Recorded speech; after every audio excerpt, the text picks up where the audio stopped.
Hi guys, I'm still here. I have a cozy winter scene for us while we wait for Jon to rejoin, just because I want you to know that we are here and doing something. Um, but yes, Jon, I wrote an update on the Facebook post. Jon is just running up to the house to see if that will be better Wi-Fi for him. Um, they are having rain in Ocala, which makes the Wi-Fi pretty spotty. So hopefully he is not rushing too much. I think he was a little bit stressed, but for now, enjoy the winter scene with the house with no wall here. Um, and Jon should be with us in just a minute.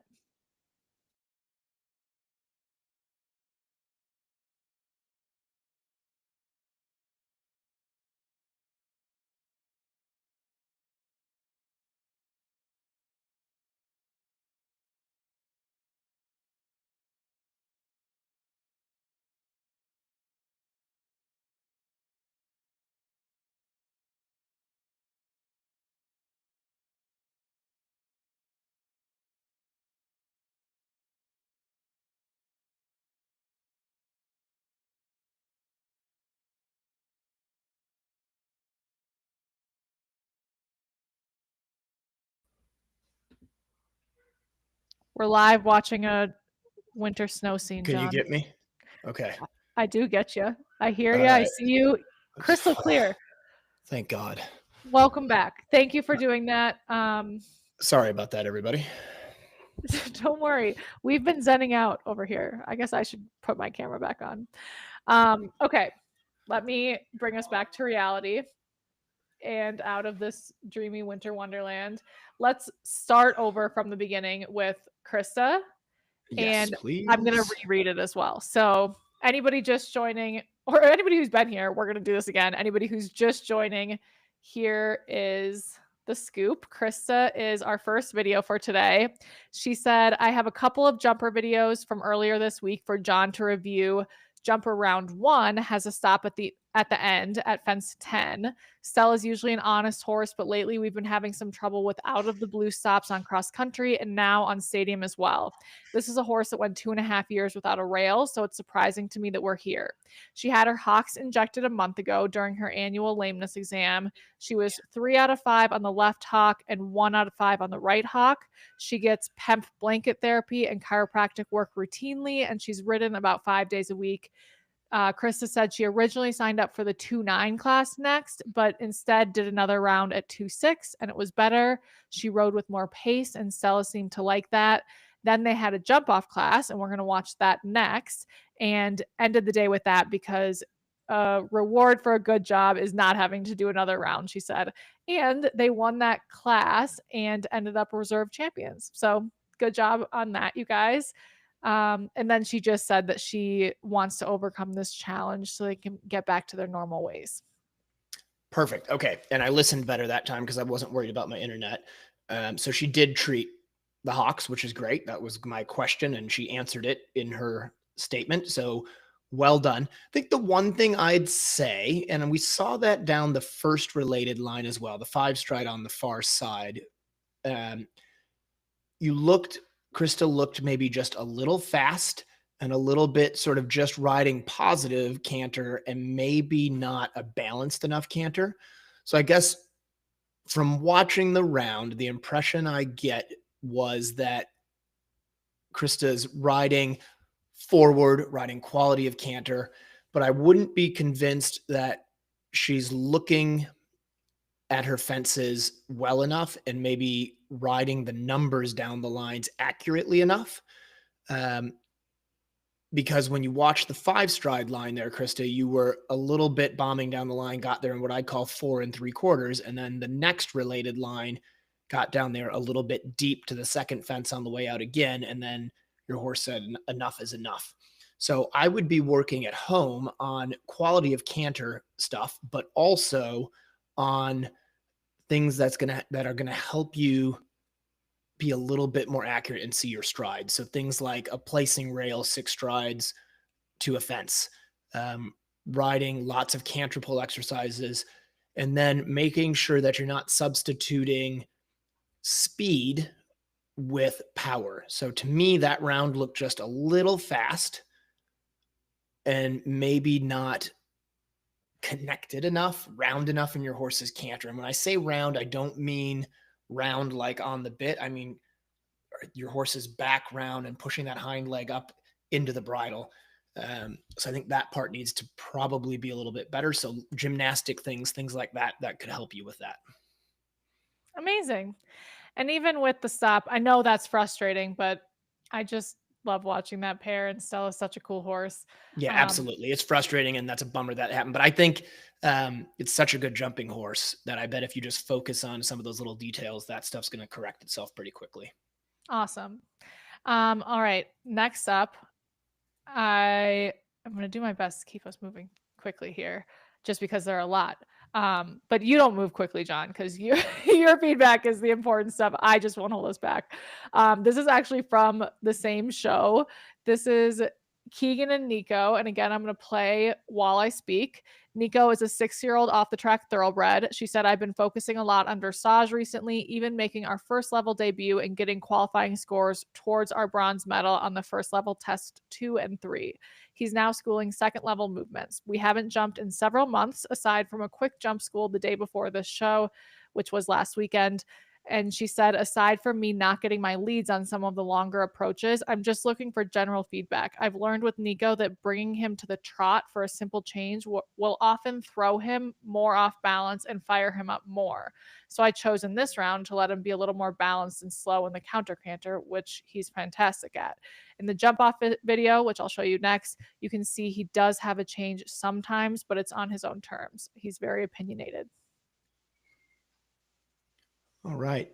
So I'd say in general, the position is really nice. I like that your hands generally are not sort of braced down into the neck, which is kind of an event rider thing because of cross country. We tend to ride with our hands a little bit low and stuck. And yours are not there. They're actually quite good and you carry them really well. And it's a good lower leg. The lead thing, I do think, and I hear you, like in the horse show, maybe isn't the place to correct it. But I think long term, you want to get those simple changes sort of figured out because they are the key to your flying changes and you really ask for them exactly the same.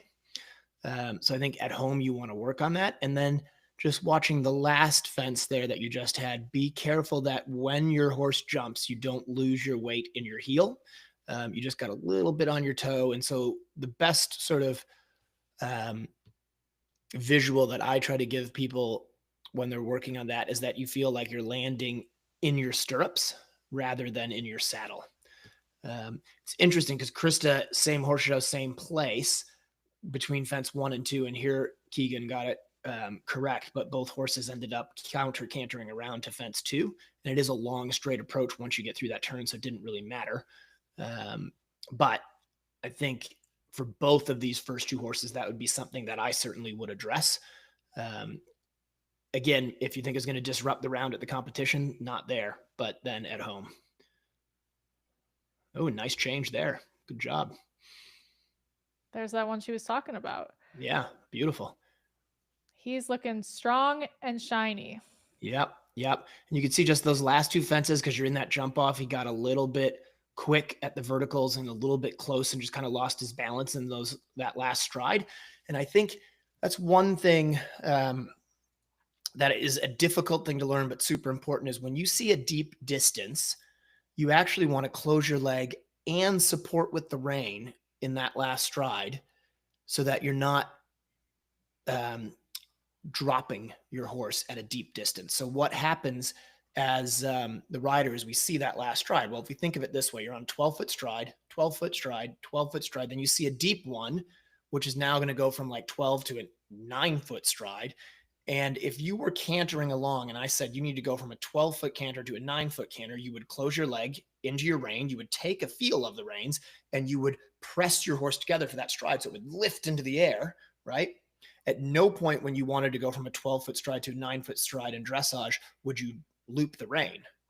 But when we're jumping and we see that deep distance, instinctively we all go, and we loop the rein, and then your horse loses its balance and it falls on its head. Now, that said, you also can't pull as your horse is leaving the ground. So it is a timing thing. But when you come into a fence, if you see you're going to be deep, your horse actually needs, and this is not politically correct and um, um, may not be all the right terminology, but what your horse actually needs is for you to close your leg and pull on the reins and squeeze them together.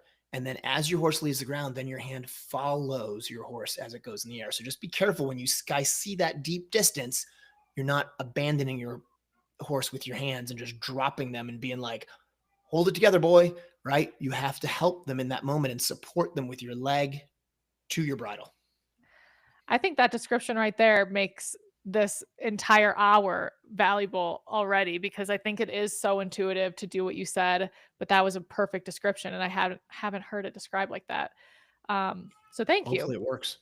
And thank you, Keegan, for giving us the opportunity to learn it. Yeah. Next up is Lee. There's 3 videos from Lee here, but I'm going to give you a bit of a prompt for each one. Okay. So Am I here's the waiting first. to the end of all 3 to talk, or am I doing each one individually? This first description of the first video is pretty long, so I'll let you watch it while I talk, and then I can replay it again if you want. Okay. Okay, But so I'm going to break down each video. yes, each video. So Okay. this first video, she said, we haven't sent anything in lately, but this is Tiz and I jumping through Jon's figure 8 exercise with oxers, sorta. I really liked this setup and used the oxers and angles as a good warm up. Then these videos are at the end when we were playing with the oxers, bending to another vertical I have set up. These 2 oxers have become a staple in my jump field this fall, just because of the easiness to work on many different things with them. And it also helps me in my mental block with oxers. Now, the true question for Jon is just feedback or anything that you see here. We've been having good in-person lessons lately with Jim Graham when I can make my schedules work. Okay, so that's the whole description for this first one. Basically just, do you have any feedback on what you're seeing and what she's doing here? Got it. Well, first thing is I'm glad you're getting to ride with Jim because he's awesome. And I'm glad that the oxer exercise is helping out. In general, I think it all looks very good. I did see one time jumping into the oxers here, you got a little bit forward with your upper body on takeoff. And I think in general, you want to just make sure, and everybody makes a mistake, but there's the one jump right near the end here where you can see you just tip at it. And you need to be aware of that and a little careful of that right there. And then you reacted really well, though, to the second fence. You instinctively knew what to do. You sat down and gave him a good kick and made the second fence much better. And I think that's a huge thing with riding, and particularly cross-country riding. And I know that's a show jump video, but especially with the cross-country, we're always trying to be perfect and do the best job we can. But it's also about when you make a little mistake like that, where you just tipped your shoulders on the way into the double, into the first oxer, you recovered immediately. You knew instinctively what to do to get that second fence to ride well. And that's going to be super important out on the cross country. In the show jumping, because the fences are coming at you much more quickly, it's harder to get away with that. So for the show jumping, I think you want to just keep working on every other jump I saw there, which was very good. You just want to keep working on staying close to the saddle to the point of takeoff.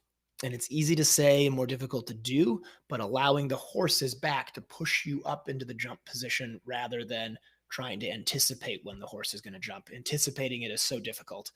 And then sort of a general statement for everybody is just visualize if you were doing posting trot and you were at the top of your post, that's your jump position. You do not need to lean any more forward than the top of your post. So you're posting along like this, right? When you get to the top of your post, boom, there's your jump position. What do we all do? We go boom, and we lean forward like that. And then if the horse makes a mistake or we make a mistake, which is probably more likely, and we miss, like into the double there the first time, then they sometimes will just pat the ground, and then you get a little bit of a funny jump, and then you have to be a hero to the second fence. So the less you can do, the better you're going to be. That's about body control. That's about strength, strong low back, and being really still in the air and just resist that urge to lean up the fence. One exercise that I do, and actually this stuff is so good because it gives me ideas for lessons. When I used to ride with Jimmy Wofford, he would have you do this exercise where you'd carry your jump bat upside down and you'd stick it under your chin like that, right? And you would have to ride the jumps with that stick under your chin. And And I used to make people do it all the time. I don't know why I haven't done it recently. I need to get back into it. That's a good one. So thank you for reminding me.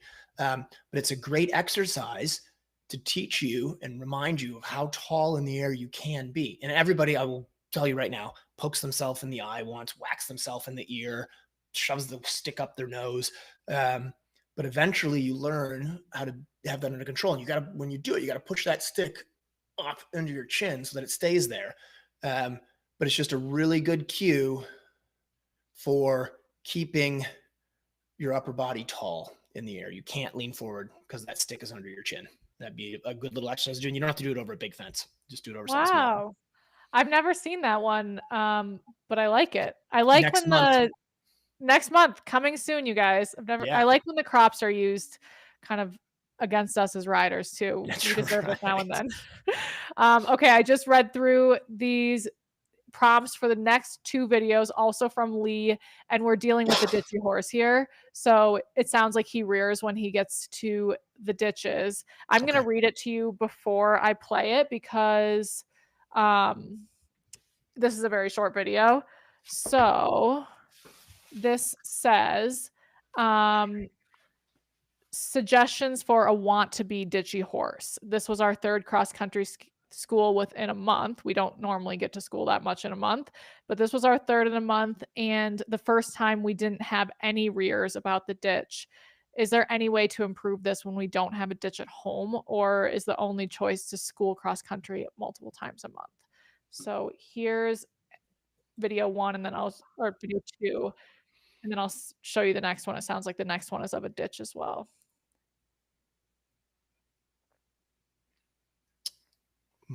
Okay, there we go. Mine froze for a minute there, so we may have to just replay that once. Easy enough. I'm just thrilled you can still hear me. It was quite good there. Yeah. Let's see what we have Very next. good.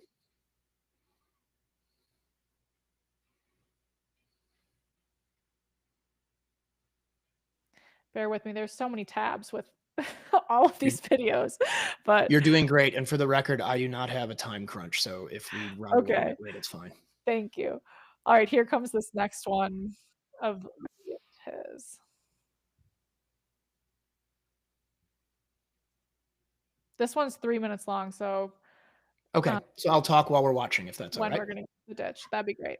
Okay. So first of all, I'm assuming we're going to see whatever the issue is here shortly with the ditches. I think we might be coming to it right now. Let's see here. Yeah. Okay. So first thing that I would do with a horse like this, and this is something that generally I feel with cross country anyway. So very rarely, and this is a general statement, not necessarily what I'm seeing right now because I don't know what you did before this, but very rarely would I try to test a horse like this and say, gosh, do we have the ditch sorted out? I think we were good last time, so I'm just going to go to it.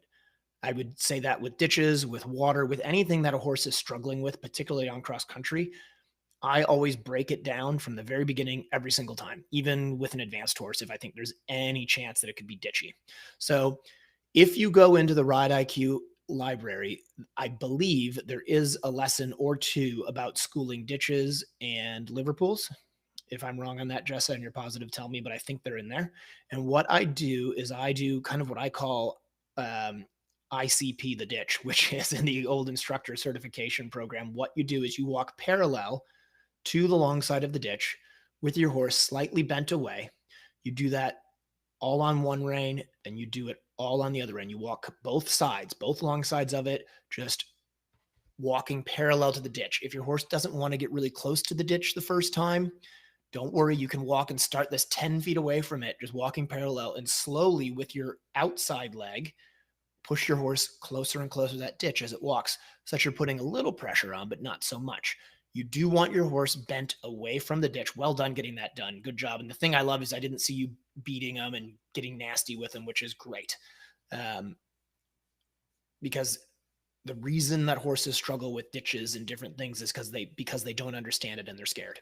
So I would walk it all on one rein, then I would walk it all around on the other rein and make sure my horse was really super comfortable with it before I ever even attempted to jump it. And I would do that every time I see a new ditch, and I would never test it until I was 100% confident my horse just went every time. I love to see that. What a good horse doing it better the next time. And I also like that you're doing ditch to the barrels before you go back and try barrels to the ditch. That's super. So for me, that's just my philosophy. It's the same thing I would do with water, not the walking parallel to it, but the making sure that I've introduced it to him in a good, positive way. With water, I would do it in a group situation. Let's see how we do this way now. So now the only thing I would have done differently here is that I would have jumped the ditch by itself before I jumped the barrels to the ditch. So I would have made sure I had that ditch portion sorted out, jumped the ditch, then come back and jump the barrels to the ditch. In answer to the rest of the question about how can you deal with this better, so we talked about how I'd school it. The other thing is be creative at home. You don't have to build a ditch and dig a ditch at home. You don't have to trailer out every week to go find a ditch. You can use a Liverpool. You can use a portable ditch, which if you've ever been to the Kentucky Horse Park, they used a bunch of them at the AECs. And all it is basically a piece of plywood with either 4x6 rails around it, or they'll make them with like big heavier rails like poles and such, and they'll line it, and then you can fill that plywood in with something that's a different color than the footing that you're riding in. So like if you put it in your ring, if it's a Liverpool, that's super easy for you to deal with, right? You just throw the Liverpool out, and I would just school that. The Liverpool by itself open rides very similar for horses like that to a ditch. And I would school it every day, even in my dressage saddle, until the horse was like no big deal and could just pop back and forth over it. I do think there's benefit to the portable ditch idea, because while it's heavier to move and you might have to get a tractor to be able to lift it up and move it, or set it on some kind of a slide type mechanism where you can pull it around, they do look a little bit more like a traditional ditch. You can fill them in with a little bit of gravel in the middle and just drag them out where you want them, leave them there for the time being, and then move them around your property, or even around your indoor if you own it or your owners are tolerant people. But that's kind of how I do it. But even then, I would still school it the same way of walking around it every time, especially after it's moved, until your horse is just like, no problem. But repetition is the best thing. So yes, you need to school. That is the best way to do it. But it's also unrealistic to think you're going to be schooling ditches every day, going places. So get yourself a ditch. It can be a Liverpool. It can be Dandy Products makes these ones that just roll out. They're like a tarp, and they just roll out. I've got one of those, and I take it to the horse shows with me actually to use in the warm up. They're relatively cheap. They're a couple $100, which is nothing in the investment that we've all made in our horses. So be a little bit creative in how you do this. I've seen people use tarps. You can make one actually out of blue plastic tarp, like where you put over a shavings bay, and you build a frame with PVC pipe, and then you just zip tie the tarp to it. You can get a little grommet maker from Lowe's or Home Depot, and you grommet the holes so that when you zip tie it, you don't rip the tarp open. And you can do it that way too. Just be careful with that one, because in the wind it will catch sail, and then you really have a problem. I just looked up this Dandy Products one. That is very cool. Yeah, it's super cool. And unfortunately, I'm not seeing a Black Friday sale listed. I'm really into I'm into Black Friday sales. I've literally bought nothing today, but for some reason I get really sucked into like who's doing what. I wonder, maybe you could even find them on Amazon. Who knows? Yeah, there you go. That was really fun to watch Lee just be so patient with him, and like you said, Yes. not get after him, let him like learn. Yeah, and I think that's so important. happy. That's the coolest thing about that video, Lee, is that, like I said, I have some suggestions of ways to make that better on the day, but also long term. But I love that you didn't get frustrated or angry or stressed out. And that's just a credit to you, and hopefully a credit to Ride IQ. But that understanding of why your horses are doing this sort of stuff. And in that case, it's just a horse that he gets stressed about it. So fair enough. It's kind of a stressful, silly thing we ask them to do anyway. Right. We ask them to do a lot of silly things sometimes. All right. This next video is Aaron Baker with a horse I love. We've seen him before. This is Kai. I'll start playing it because it's a whole dressage chess, and I'll I'll read while she rides. She said, I'd love to get some feedback from my most recent dressage test. John's comments last time about side rein arms in the stretchy walk stuck, and my walk score has gone up. This is my intro C dressage test at Pop with my draft cross Kai. She said, I struggle most with transitions, him rooting his head in the walk, and our canter work. I feel myself and Kai getting tight every time we canter, but I'm not sure how to fix it. I'd love any feedback.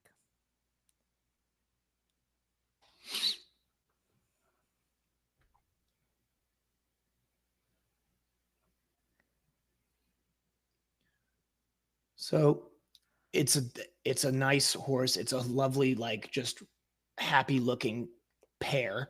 I think one thing to keep in mind is, like you said in the very beginning, he's a draft horse cross. So the canter is always going to be a little bit difficult for him, just the way he's put together and built. So the big thing that I would be thinking of is cantering forward. Now, that said, the canter on the right lead there actually looked quite good, and we'll see what we have to the left here in a minute. But in general, what I run into with people as they're sort of getting rolling at these levels is you're trying to create a collected canter, but you're on a horse that doesn't have the muscle to be able to carry that collected canter yet. And so then they struggle to maintain the balance, and either they go 4-beat and shuffle along in the canter, which actually your horse does not. He stays pretty true in his canter. At least he did on the other rein. Like even there, that's a nice 3-beat canter, but I'd be careful that as you're trying to push this together, you don't let yourself get too much on your hand and trying to ride him too collected. That downward transition on the left was better on the right because you allowed him to stay up. And that's the next piece that I was going to talk about is while we want these horses to be round and sort of on the bit, right? I think what's most important is that their balance is correct. And so the walk is better, by the way, good job. We have this picture of what we want in our head, right? We want them round. We want them, their frame, their forehead on the vertical. We want them to look the picture in front of us because that's what we see.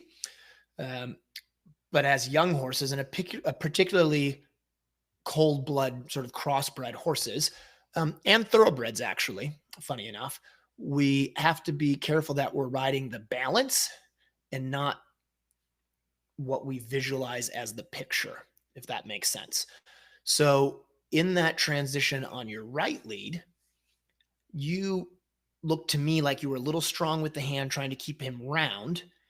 And then when he couldn't carry it because his back end couldn't come up into a bit of a stuck hand, he had no choice but to fall on his head and then fall on his shoulder and then throw his head in the air to counterbalance that, right? So you hold the reins in that downward transition, you get a little too much hand. And look, he's a big, strong horse, so I get it. But you get a little too much hand, and then the hind end stops.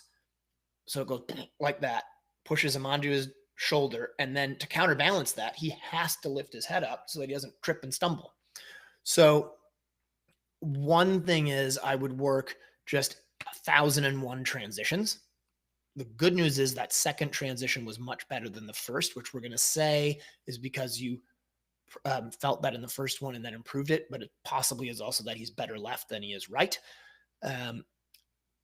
In general, I think the more that you can work sort of what I call slow trot, forward trot transitions, like extended half halt transitions, is going to help him free up a little bit. And then I would also say, like for the warm up with that horse, I would just be doing canter to trot to canter to trot to canter to trot to canter, so that he's really attentive and stays up in front of you. The last thing that I would just mention is more tack related, which is about your breastplate. So you were in what I call like a polo breastplate or a racing breastplate. And I had a horse that I rode 5-star that I had to ride in one of those because I could not find a way to keep a saddle where it needed to be. Had saddle fitters out and there was just no way. So there are times, and maybe I didn't find the right setup, but there are times when you need to have a breastplate like that. But the trade-off for that sort of breastplate is they do restrict their shoulder mobility a little bit. So if you can find a way to keep your saddle in place without it, I think you might look into that, because that would help him be just a little bit more free in his shoulders. Being a cold-blooded horse, he probably struggles with that a little bit anyway. He does struggle with that a little bit anyway, which is fine.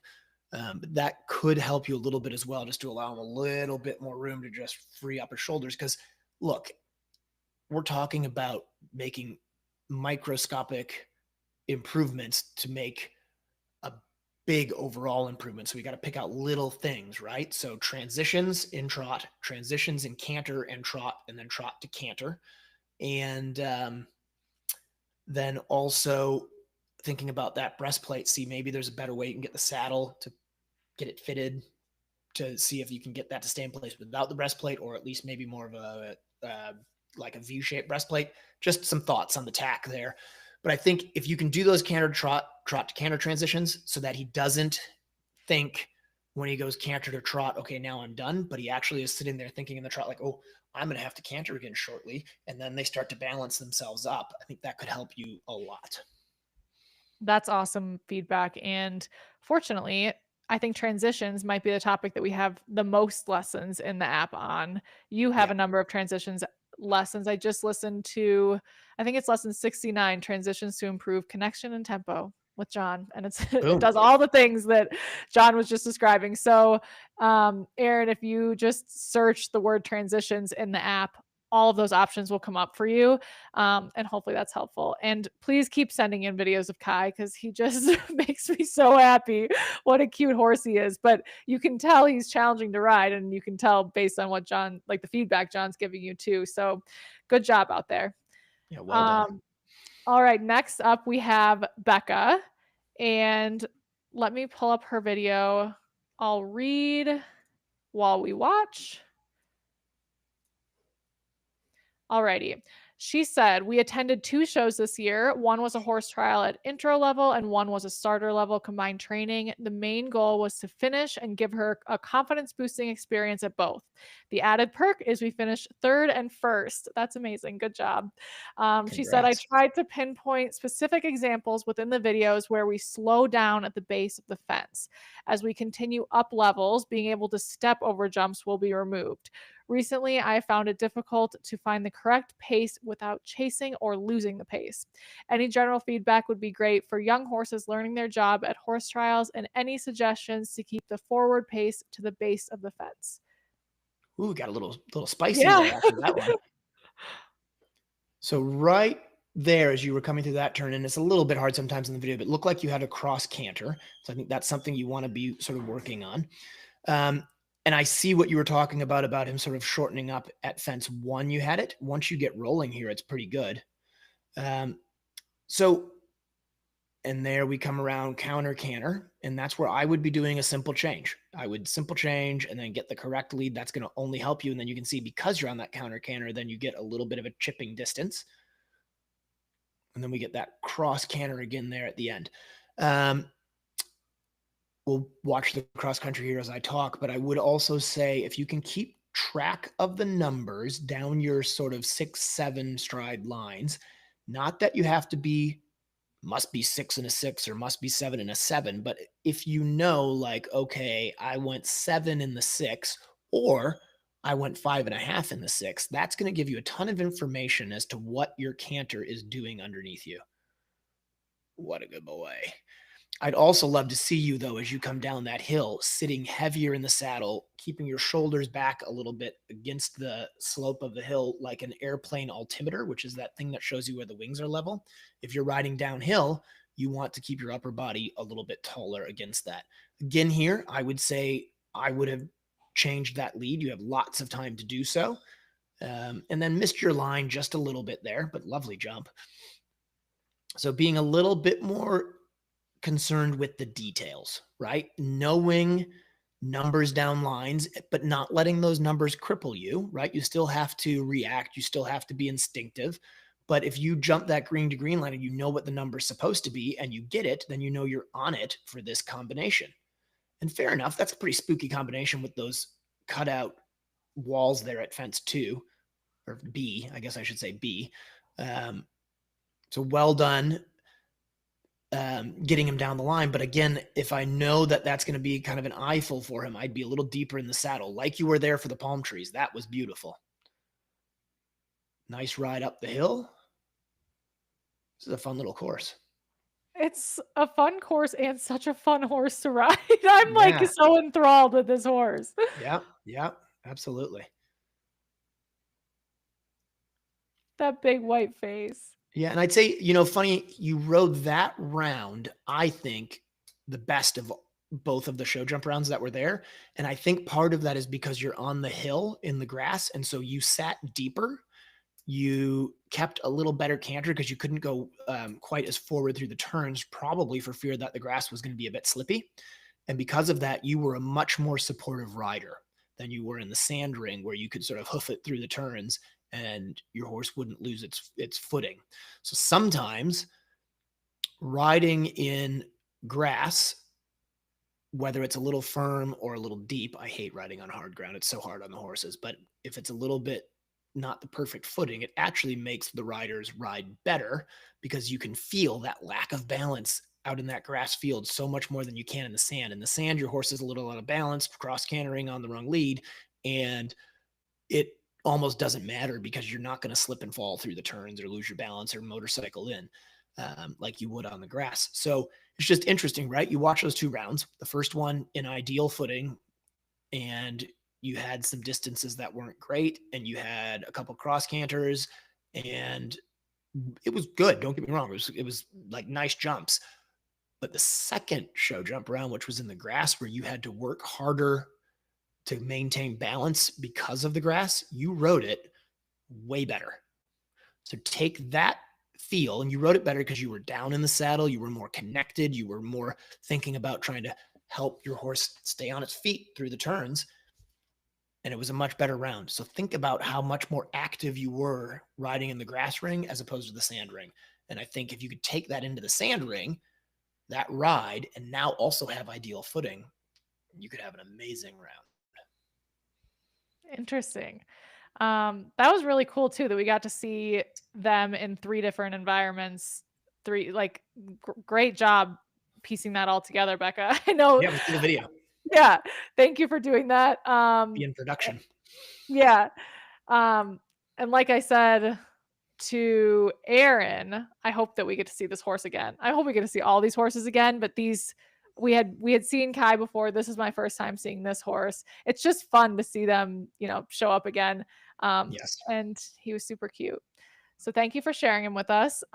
Next up, we have another new horse, not only to us, but also to the rider. This is Pam. I'm so excited to watch this one. And she said this is Hilltop Heroes' first show.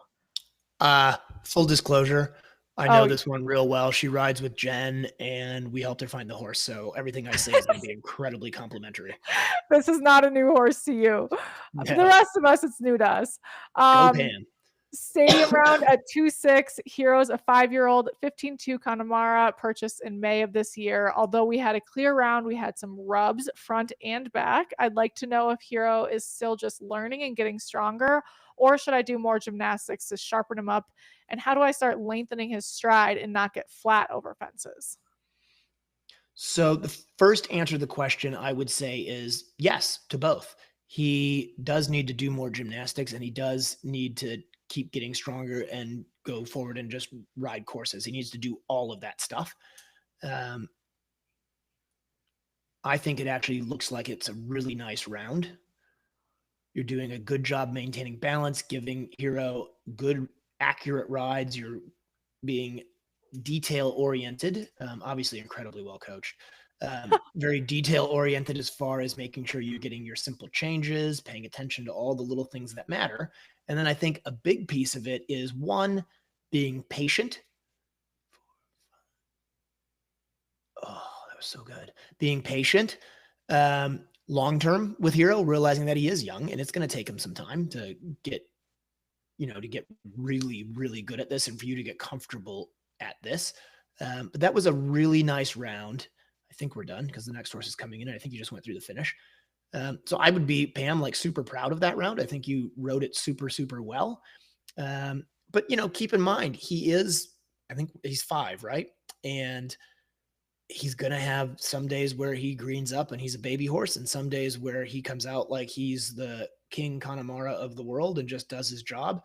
And you have to be a little bit able to kind of laugh it off when he's not, and then enjoy it when he's got it.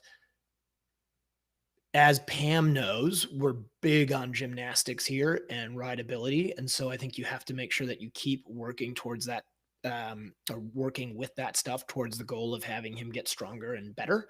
But I think you're on the right track. You're having fun with him. I'm super excited about that.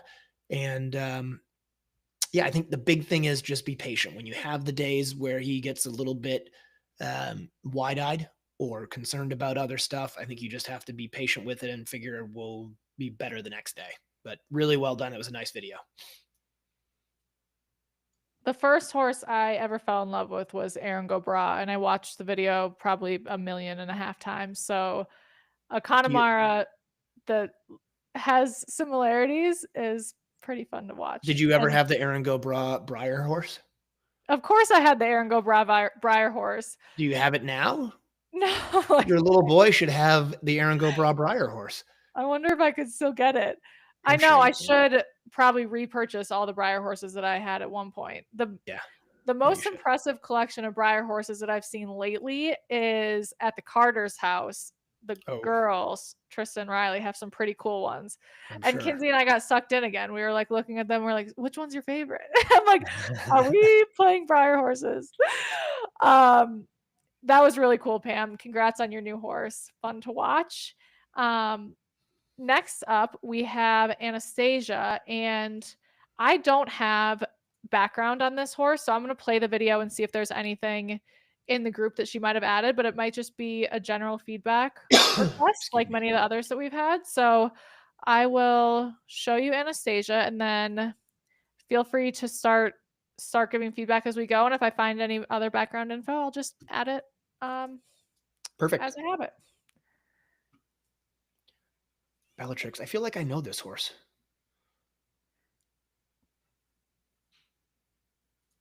So I love the expression, the forwardness right out of the box, taking the horse, the horse is just taking the rider forward. The rider's riding nice and positive. Really super. This must be out in California, I would imagine. Looks like Galway.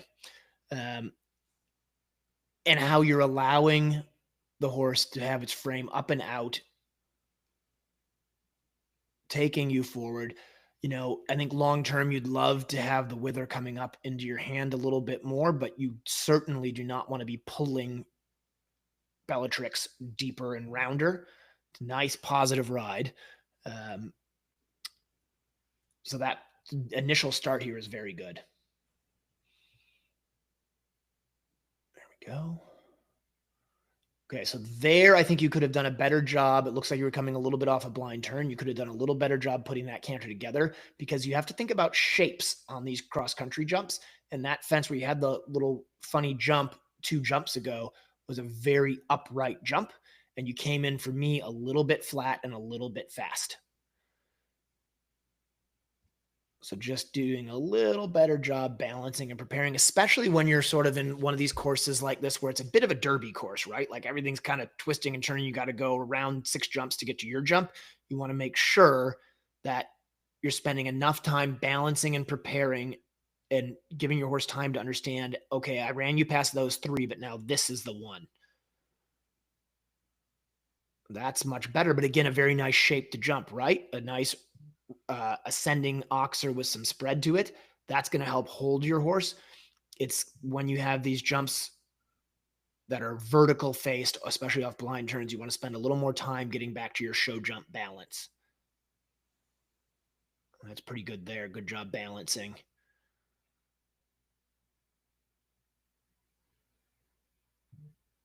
Well done. That was a nice ride. I do wonder, and again, I don't want to take it too far to where you have too much bridle, but if you had a little different bit that you felt like you could ride, I'm assuming this is a mare with Bellatrix as the name, that you could ride her up into the bridle and she'd come just a little bit rounder, a little bit softer through her jaw, that might help you.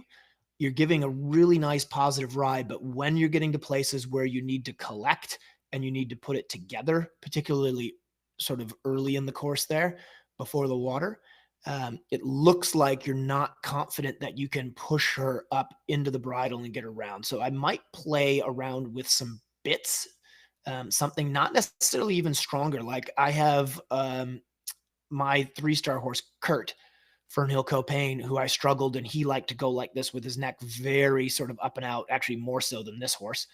And I went and tried all the different bits in the world. And in the end, I actually went to quite a soft leather bit, and he went the softest ever in that. So sometimes it's not that they're strong, it's that they don't like what's in their mouth. And so you might play around with some different mouthpieces and see if there's something that you just feel like you can touch her and feel her mouth so that you're not always having to ride a little bit on that open stride and find everything moving up for fear of touching her mouth. But it is a fine line, because the thing that's so good about you and this horse is how you're riding positive forward, attacking the courses, which is what we want. That's great cross country riding. That's great cross country instincts. I just would love it for those sort of 3 to 5 fences where you need to be able to put it together. Things like that vertical coming off the turn before the water. The water kind of did it for you naturally. Coffins, things like that, combinations where you have to be a little more collected. That one there was obviously kind of a forward angle line, so you didn't have to do it as much. But I'd love something you could just touch her mouth a little bit and that she'd come up through her wither and soften a little bit through her jaw and poll. I think this must be Galway, and I love Galway. It's such a fun event. I got to ride there once. Oh, really? I'm pretty sure this is Galway. I could be wrong because I don't know all the other venues, but it looks like Galway to me. Yeah. And it really feels like you're going to a whole nother country when you go out there. Yeah. If anybody gets the opportunity to go, it is such a good job. I think Robert Kellerhouse still runs it, and he does such a good job organizing that event. And I'm pretty sure it's going to be the venue for the Olympics in LA. Oh, wow. I think. I could That be would be wrong. I've been amazing. wrong once or twice before in my life. This is such a fun pair to watch, and I just keep thinking like this horse is so lucky to have her as its rider. Yes. And I went back to Facebook, and the only post I saw was a post that I remembered because it's hard to forget. She had a really tough year last year. She broke her foot, she broke her back. She had 2 knee injuries, one after another. She was saying she was experiencing some self-doubt, which, yeah, I get it. I can't believe that you've had such an amazing comeback. This horse we just watched was reserve champion at training for 2024. So quite the Awesome. comeback. And the self-doubt, I'm so sorry that she's dealt with that. But I didn't see it in that video. That was just really cool to watch and inspiring that you have kind of weathered all of that and you're still getting out there and doing a great job and wanting to learn and sending in videos and doing all the things. Yeah. So I totally agree. And like self-doubt is such a part of any sport. Everybody goes through it. So just to recap on that, I think spend a little more time organizing and balancing for fences off blind turns or any sort of a blind turn. Think about the shapes of your fences. If they're verticals, you want to have her be a little bit rounder. From watching the video, it's hard to say if it's that she's not listening or that you're not balancing. I'm not sure which it is. The way she carries her head and neck up and out, I don't mind that, but I'd love it if she was just a little softer and more buttery in her mouth and her pole. So I would play around, not just stronger bits, but change mouthpieces, play around with some stuff. And like I was saying, that horse I was telling you about, Kurt, I'd spent at the 3-star level 6 months trying to figure it out, and finally like exhausted all my options, and then was with my friend Briggs and Lucinda Green, and they convinced me to try this leather bit, and I told them they were ridiculous and there was no way it was going to work, and it worked, which was actually super frustrating that they were right and I was wrong. But the point is, be open to trying some different stuff that, go through what makes sense in your head. And if that doesn't get it, then try some other stuff, ask some other people, get some opinions on it, which by the way is what you're doing. But, play around with some different things, borrow bits from friends and see if there's something that she's just a little happier when you go to put her together. So she doesn't what you don't want to have happen is when you go to put them together, that their reaction is that. And it looks like her reaction is that she grabs the bit and pulls her nose out away from you, because then instinctively as riders, when we feel that moment coming up, we're like, okay, well, I don't want that to happen coming into this vertical fence or into the coffin. I don't want her to grab the bit and drop her with her and run me up underneath it. So I'm just not going to touch and hope that we just get their level. You have to be able to touch her. You have to be able to ride her. You have to have different canters. So that round was awesome because you were forward and you were positive and you were attacking. But I worry long term, are you creating a rideable enough horse that when the fences get bigger, she's going to be able to answer those questions? Because there were one or two suspect jumps there where I felt like she lost her balance and jumped at the jump. And if that doesn't get corrected before you move up to the next level, I think it'll come back to bite you on the butt. That's great feedback. And I just noticed the title of the video is Training Championship Cross Country at Galway Downs. So you're correct. And that was just this month. So yes, that was Galway Downs. And next up, final video is our friend Anna Payne, who, let's see how long this one is. Oh, is 3.5 minutes. is this the fjord? You even know Anna. So it is Yeah. the fjord's friend. I know who it is. I bet I taught her on this one. Yep. It's a nice Erwin. horse. All right, I'll start playing and I'll read. But yes, this is Olaf's mom, the rider, not the horse. Olaf, And the fabulous clearly, fjord. clearly, this is no relation to Olaf, horse-wise, two very different horses.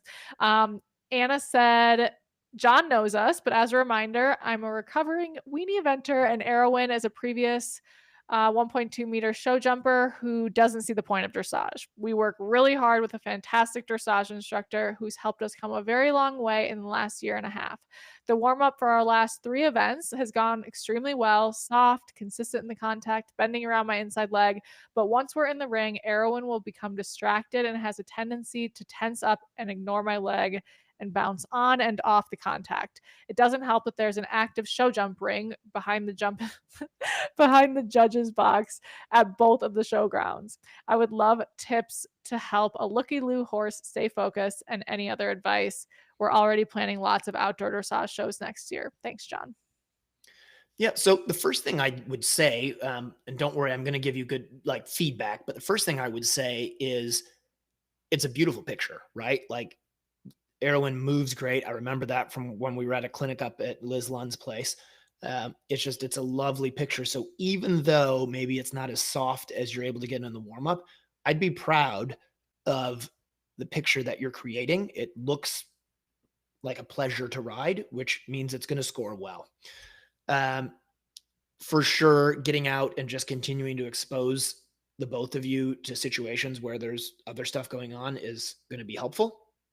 I do think if you have a horse that's distractible, if you can keep them a little bit wrapped around your inside leg, that is going to help keep them focused. So I talk about this in a lot of the lessons that I do for Ride IQ. When I'm on distractible horses, I do ride them a little bit more bent to the inside. I do just keep them wrapped around my inside leg a little bit more. The other thing I'd say with your tests here, and your dressage instructor may disagree with me on that, and that's cool. It's just a little bit of a preference thing. At this level, what do we know what level this is, Jessa? No. Okay. I actually don't know. I think it's probably novice or training. And if that's wrong, I apologize, Anna. I wouldn't go too deep in my corners, even in the trot, because you could see in the left turn up here when you were in this corner by H the last time, you got a little bit deep in the corner, and then Erwin kind of shoved his shoulders back at you to catch his balance. I would really round off the ends of the ring, like almost to a half 20-meter circle as I went through the ends of the ring, so that you could keep that lovely, soft, flowing trot the whole way around. In time, as this gets better broke, then you can use your corners a little bit more traditionally as a place to sort of rebalance and push lots of flexion and then ride straight through the short end. But for right now, I'd probably just curve those off, stay a little bit more shallow in them, at least in trot and canter. And walk, you can use them like that was beautiful. But in trot and canter, I'd be careful not to go too deep into the corner. And then there, as you go forward, again, I think, like you said, he gets a little behind the legs. So you go forward in the trot, and the reins got a little bit of a loop in them, which isn't great. And your hands look just a little bit low back in your lap and stuck. So ride on a little bit shorter rein if you can, with your hands out sort of in front of the saddle. Like if you imagine if you had a traditional kind of hunt breastplate, you'd have that strap that goes over the front of the wither and then back to your D rings. Your hands kind of want to be within that little box that's created by your breastplate. I think that would help tremendously. Otherwise, your hands get low and then your elbows get a little bit stuck. You get that straight arm, right? We want bend in your elbow so that it could be a nice shock absorber to keep riding your horse up into the bridle. Because when they get low, then the bit pulls down on the bars of your horse's mouth, and then he's going to get a little bit tight and hard in his jaw. That said, and I feel your pain with him bouncing off on and off the contact a little bit, it really was a pretty pleasant test to watch. Yes, it had moments where he, got away from you, but the general picture was really nice. You rode forward. I don't think you want to be any more forward than that in the trot work. It was just right. And again, I would just round off the corners and things a little bit, because that sort of, to me, is where it showed up the most, was as you were coming out of the corners, either entering or exiting the short end, he would get stuck into the corner, like almost like you push him too deep. His shoulder would hit the rail, figuratively, not literally. And then he'd have to rebalance himself to go forward out of it. So just stay 1 meter more out of those corners for now. And I think that's going to help you present a better picture. That's ringsmanship, maybe not what you would do at home. At home, use your corners, ride 10-meter circles in the corners, balance him, lots of bending and suppling in your warm-up, lateral work in your warm-up, right? I think that's one other thing at any level. My horses from the very beginning are able to do at least some basic leg yields to create bend. So when you're riding in your warm-up, resist the urge to ride the test in your warm-up and ride the exercises that create the best paces so that you can go in. Because let's be honest, at novice and training and modified and prelim and intermediate and advanced, the patterns are not that complicated. We have to have the best paces that we can have, because everybody can ride the pattern. We have to assume we're going to ride a great pattern. You should own that. And for the warm-up, what you're trying to do is loosen your horse up, get them balanced, get them soft and supple, and go in there and just show the most beautiful flowing test that you can. And if you can ride a decent pattern, you're going to score really well. I think that's amazing advice. I think this hour has been packed with so many nuggets. I said, like, the first rider, I think that we already got the value we need from this hour, but you just kept them coming. And I'm going to go back and review this, because I'm keeping a document of like tips, training tips. And this one has about 10 that would work really well for that. So thank you for making it so valuable, Jon. And thank you to everyone who sent their videos in, because without you all, we couldn't do this. And these are such educational and fun Ask an Expert events, Hanging with Jon events that we do every month. So thank you for being brave and putting yourself out there, to all the riders who sent their videos in and shared their horses with us. And Jon, thank you as always to you. I love when I get to be the host when you're the guest, and I hope you have a wonderful time in Jamaica this week. Yeah, thank you. Thanks for having me on. And yes, I will say thanks to everybody for sending the videos in. I know putting yourself out there can be a little nerve-wracking. So I appreciate you guys doing that, because it is so much more fun when we have loads of videos to do this with. So that's awesome. And Jess, I will just say one more time, I'm sorry about your family's Miami Dolphins. Thank you. I made sure that I showed off my shirt for that. So yeah. I'm happy for you. And especially when a Packers game falls right before a Hanging with Jon, it's important to me that they win. So I'm glad that it happened that way. And coming into Ride IQ without having a team makes it easy for me to cheer for the Packers on your behalf. I appreciate that. No, but thanks so much for having me on. It really is a load of fun. I look forward to these. Yeah, thanks, Jon. We will see you later. All right. Bye, guys. So I think we're off, but one thing that's been happening lately is after I click off, we're still kind of on. So Okay. So don't say anything inappropriate. be careful. Yes. That was such a good mix of horses, and seriously, it was like Yeah. so much to learn. Good So riders, thank good you. horses. Yes, And I'm not just saying that because we might still be on. I know, right? Okay, well, say hi to Jen for us and have a wonderful vacation. We'll talk to you soon. Okay, before you hang up, just Yeah. real quick, I'm going to leave this on. If there's any